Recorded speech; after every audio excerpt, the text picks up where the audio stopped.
Les consignes sont claires. Pas de port généralisé du masque lors des contrôles pour faire respecter le confinement. Depuis 2 jours, des voix s'élèvent chez les policiers d'Occitanie pour dénoncer un manque de protection sur le terrain, comme ici à la frontière espagnole dans les Pyrénées-Orientales. Comme vous pouvez le constater, vous avez les autorités espagnoles qui contrôlent avec des masques. Nous, on n'a toujours pas de masque. On a même des consignes qui nous disent non, vous ne mettez pas le masque que si vraiment vous les mettez, que s'il y a des cas vraiment avérés. À Montpellier, même inquiétude. Sans masque de protection, des policiers considèrent qu'ils ne travaillent pas en sécurité.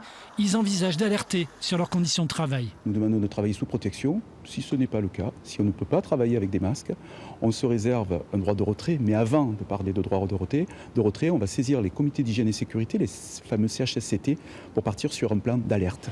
Près de 1100 agents se relayent par cycle de 12 heures de travail depuis mercredi matin dans l'Hérault. Selon la direction départementale, chaque patrouille dispose d'un kit avec des masques de protection.